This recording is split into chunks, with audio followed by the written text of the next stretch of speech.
Mari kita membuka di dalam Ulangan pasal 11 ayat yang ke-21. Supaya panjang umurmu dan umur anak-anakmu di tanah yang dijanjikan Tuhan dengan sumpah kepada nenek moyangmu untuk memberikannya kepada mereka selama ada langit di atas bumi. Ini adalah nasihat dari Musa sebelum bangsa Israel masuk ke tanah Kanaan. Jadi di sini dikatakan Musa memberikan satu nasihat kepada mereka supaya mereka menikmati hari-hari mereka. Dikatakan di sini selama ada langit di atas bumi. Di dalam bahasa Inggris dikatakan as the days of heaven upon the earth. Seperti hari-hari surga di muka bumi. Saudara perhatikan kata-kata ini. Seperti hari-hari surga di muka bumi ini. Inilah kehendak Tuhan bagi setiap orang percaya, yaitu kita menikmati hidup kita di muka bumi ini, meskipun cuma sementara, tapi Tuhan ingin supaya kita menikmati hari-hari kita, seperti kita menikmati hari-hari kita yang ada di sorga. Seperti hari-hari surga di muka bumi. Jadi jelas Tuhan itu ingin supaya kita memiliki hari-hari yang baik. Tuhan ingin supaya kita menikmati hidup kita di muka bumi ini. Walaupun kita tahu memang bumi dengan surga dibanding itu sangat jauh sekali. Di bumi banyak masalah, belum masalah keamanan, kejahatan, kriminalitas, ketidakadilan, sampah, polusi, terbatasan sumber daya, energi dan sebagainya. Itu memang sudah tidak bisa diubah. Tetapi Tuhan ingin walaupun kita menghadapi berbagai macam hal, ini tetap kita bisa menikmati hidup kita di dunia ini. Kalau kita ingat kepada kataan Tuhan Yesus di dalam Yohanes pasal 10 ayat 10, dia berkata, "Aku datang supaya kamu mendapatkan hidup dan hidup yang berkelimpahan, abundant life."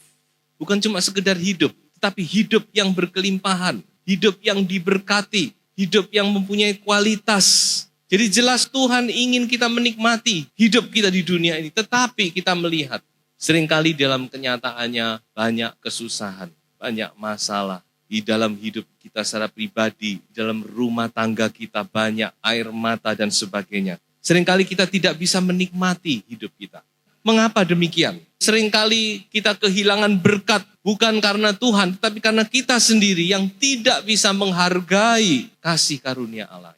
Coba sekarang kita melihat satu ayat di dalam Ulangan pasal 32 ayat 15 lalu loncat ayat 18. Perhatikan ini. Lalu menjadi gemuklah Yesurun dan menendang ke belakang, bertambah gemuk engkau, gendut dan tambun. Dan ia meninggalkan Allah yang telah menjadikan dia, ia memandang rendah gunung batu keselamatannya. Ayat 18, gunung batu yang memperanakkan engkau telah kau lalaikan dan telah kau lupakan Allah yang melahirkan engkau. Sudah perhatikan, sebelum mereka masuk ke tanah Kanaan, Tuhan sudah memperingatkan mereka melalui Musa. Tuhan melihat apa yang di depan. Tuhan kita adalah Tuhan masa lampau, sekarang dan masa depan. Ia maha tahu. Dia sudah bisa melihat apa yang akan terjadi di depan. Dan dia memberikan satu peringatan kepada umat Israel. Nanti kalau kamu sudah masuk ke tanah Kanaan, kamu menjadi gemuk, menjadi tambun, kamu menikmati segala berkat-berkat Tuhan, lalu kamu akan lupa kepada Tuhan. Yesurun ini artinya adalah yang dikasihi. Tentu waktu itu berbicara tentang umat Israel, tetapi ini adalah penyakit gereja Tuhan, penyakit anak Tuhan. Jadi seringkali kita lupa, kalau kita sudah diberkati, kita sudah mendapatkan berkat-berkat Tuhan, kita diberkati secara jasmani, secara rohani dan segala sesuatu dicukupi oleh Tuhan. Lalu kita lupa kepada Tuhan. Akibatnya kita kehilangan berkat-berkat itu. Di dalam Amsal pasal yang pertama, di sini ada satu, saya harap saudara nanti bisa baca sendiri, mulai ayat yang ke-20 sampai ayat yang ke-33. Di sini adalah satu gambaran. Bagaimana kalau kita lupa kepada Tuhan dan kita tidak mendengar akan suaranya. Dan kemudian dikatakan kalau sampai terjadi satu masalah, satu kesulitan di dalam hidup kita, apa yang akan terjadi?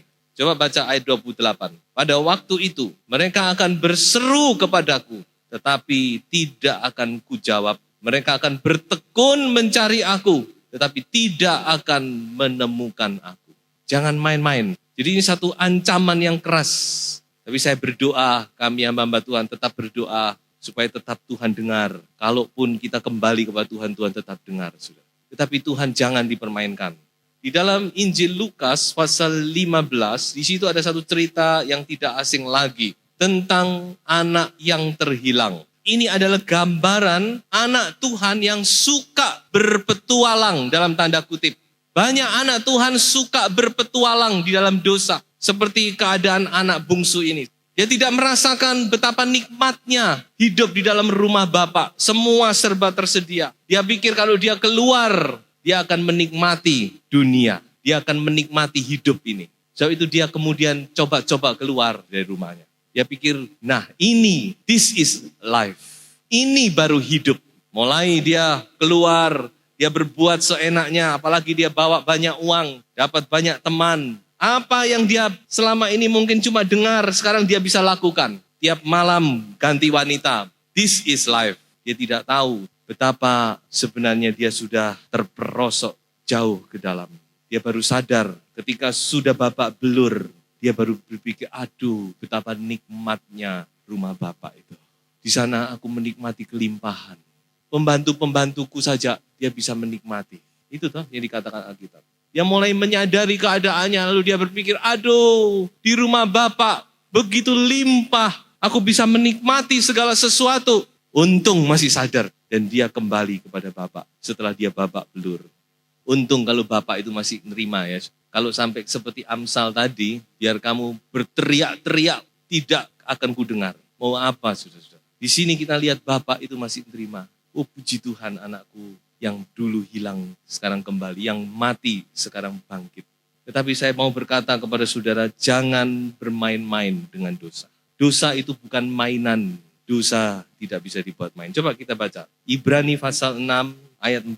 Sebab mereka yang pernah diterangi hatinya, yang pernah mengecap karunia sorgawi, dan yang pernah mendapat bagian dalam Roh Kudus, dan yang mengecap firman yang baik dari Allah dan karunia-karunia dunia yang akan datang, namun yang murtad lagi tidak mungkin dibaharui sekali lagi sedemikian hingga mereka bertobat, sebab mereka menyalibkan lagi anak Allah bagi diri mereka dan menghinanya di muka umum. Kita harus gemetar dengan ayat ini. Ini satu ayat yang begitu keras. Bukti bahwa Tuhan itu tidak bisa dan tidak mau dipermainkan. So itu saudara yang sudah menikmati hidup kebaikan Tuhan, ayo ojo main-main. Jangan saudara mulai coba-coba, kok orang lain enak ya, bisa selingkuh, wah seneng, rasanya kok enak selingkuh itu.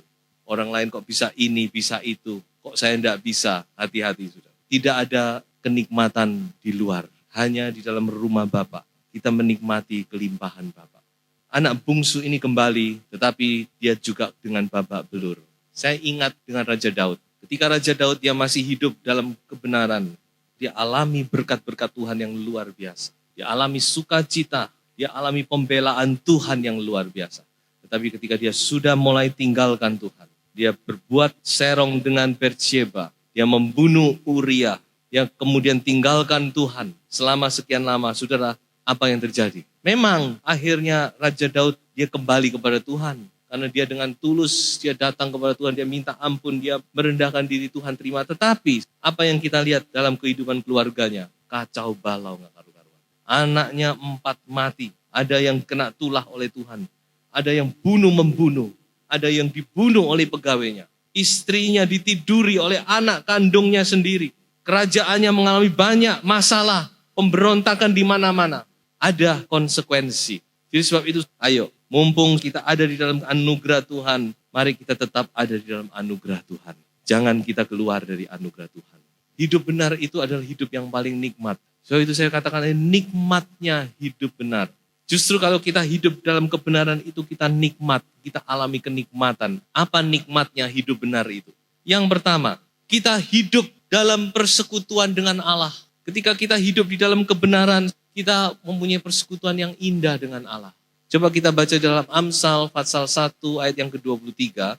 Berpalinglah kamu kepada teguranku, sesungguhnya aku hendak mencurahkan isi hatiku kepadamu dan memberitahukan perkataanku kepadamu. Perhatikan, sesungguhnya. Jadi Allah mempunyai satu kerinduan.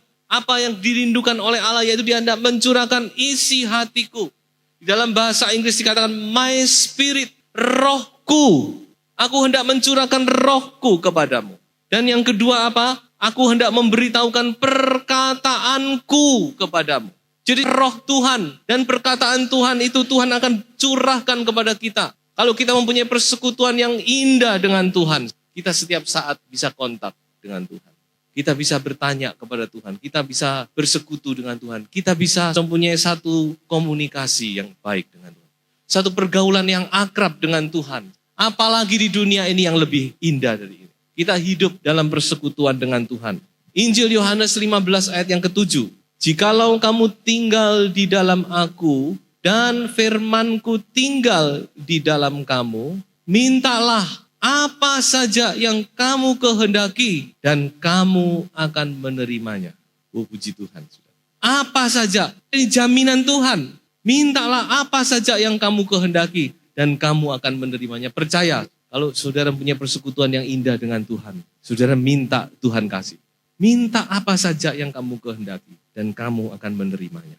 1 Yohanes pasal 3 ayat 19 sampai 22. Demikianlah kita ketahui bahwa kita berasal dari kebenaran. Demikian pula kita boleh menenangkan hati kita di hadapan Allah. Sebab jika kita dituduh olehnya, Allah adalah lebih besar daripada hati kita, serta mengetahui segala sesuatu. Saudara-saudaraku yang kekasih, jikalau hati kita tidak menuduh kita, maka kita mempunyai keberanian percaya untuk mendekati Allah, 22, dan apa saja yang kita minta, kita memperolehnya daripadanya. Karena kita menuruti segala perintahnya dan berbuat apa yang berkenan kepadanya. Saudara, ini jaminan Tuhan yang luar biasa. Kalau saudara hidup dengan Tuhan, bersekutu dengan Tuhan, dalam kebenaran, maka apa saja yang saudara butuhkan, Tuhan mendengar, Tuhan menjawab. Coba saja, di dalam nama Yesus, saudara pasti akan mengalami hal itu. Indah, sebaliknya kalau kita terlepas dari persekutuan dengan Tuhan, itu hidup yang paling menderita, saudara. Raja Daud ketika dia bertobat, dia cuma minta satu hal, Tuhan, jangan ambil rohmu dariku. Dia tidak minta yang lain. Jadi betapa pentingnya. Jadi berkat yang pertama, kenikmatan daripada hidup benar itu, yaitu kita memiliki persekutuan dengan Allah, persekutuan yang akrab, persekutuan yang erat dengan Tuhan. Yang kedua, apa nikmat daripada hidup benar itu? Yaitu kita hidup dalam damai sejahtera. Amsal pasal 1 ayat yang ke-33. Tetapi siapa mendengarkan aku, ia akan tinggal dengan aman, terlindung daripada kedahsyatan malapetaka. Kita baca lagi di dalam Yesaya 32 ayat 17 dan ayat yang ke-18.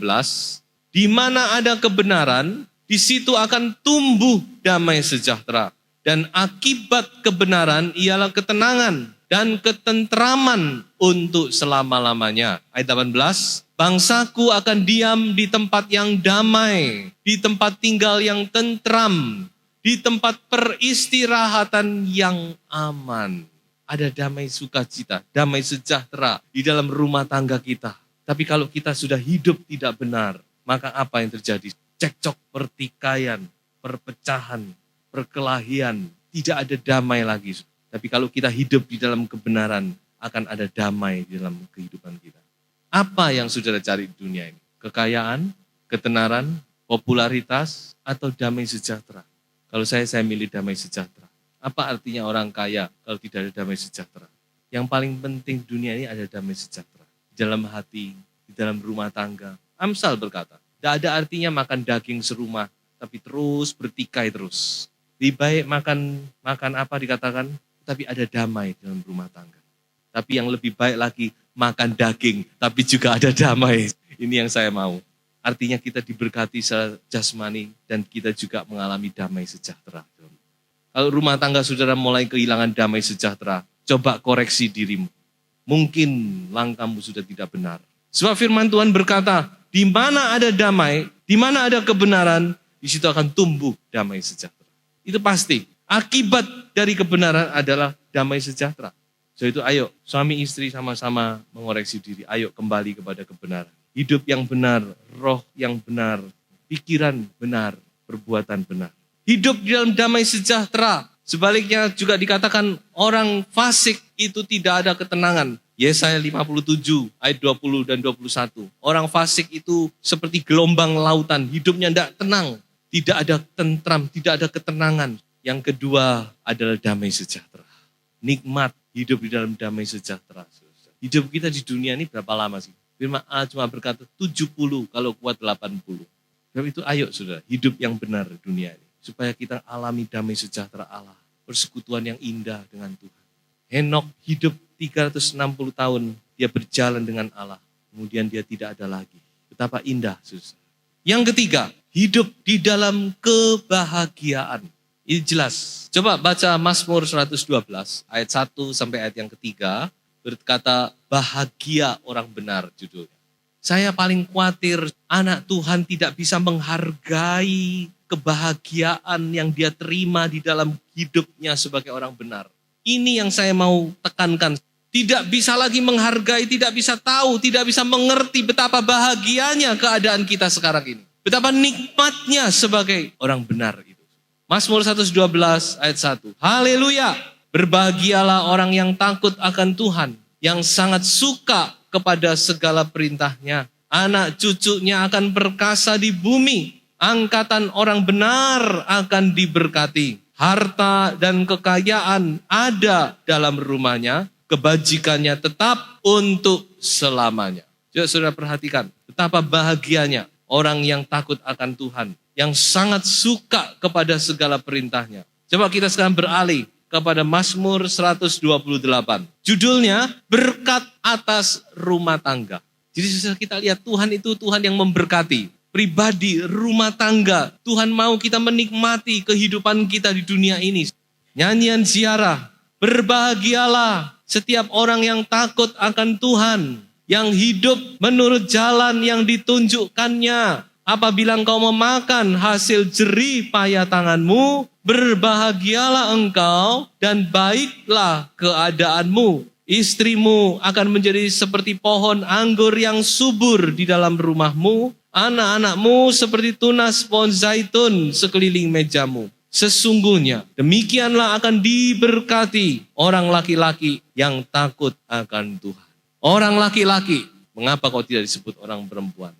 Kebahagiaan di dalam rumah tangga itu dimulai dari kepala rumah tangga rupanya. Kepala rumah tangga ini menentukan. Jadi kalau kepala rumah tangga benar, istri benar, istri juga harus benar. Tapi yang penting juga kepala rumah tangga. Kalau kepala rumah tangga benar, anak-anaknya beruntung. Tapi kalau kepala rumah tangga tidak benar, yang jadi korban itu nanti anak-anaknya. Kasihan. Buat apa sudah hidup di dunia cuma sekali, keluarga sendiri aja kita tidak bisa memberkati. Saya rasa itu sudah gagal.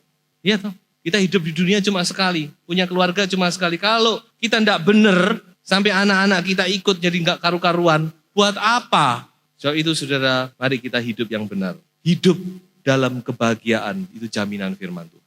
Pertama, kita hidup dalam persekutuan dengan Allah. Kedua, kita hidup dalam damai sejahtera. Ketiga, kita hidup di dalam kebahagiaan. Nikmat. So tadi judul khotbahnya, nikmatnya hidup benar. Kita harus sadar bahwa hidup benar itu nikmat. Itulah justru yang Tuhan inginkan. Kita alami kebahagiaan di dunia ini, saudara-saudara. Amsal 21 ayat 21.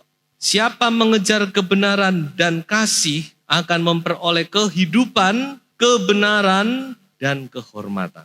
Life, truth, and honor. Kehidupan, kebenaran, dan kehormatan. Ini firman Tuhan. Dan terakhir, Amsal pasal 1 ayat 22. Berapa lama lagi, hai orang yang tak berpengalaman, kamu masih cinta kepada keadaanmu itu? Pencemooh masih gemar kepada cemooh, dan orang bebal benci kepada pengetahuan. Sudah garis bawahi, berapa lama lagi? Mau sampai kapan maksudnya firman Tuhan? Mau sampai kapan sadar? Ayo saudara-saudara, kita mau sadar. Kita mau sadar akan anugerah Tuhan yang begitu besar dalam hidup kita.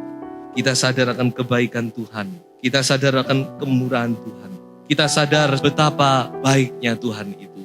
Betapa nikmatnya hidup di dalam anugerah Tuhan itu. Sehingga kita mau tetap ada di dalam anugerah Tuhan. Dengan kita hidup di dalam kebenaran firman Tuhan.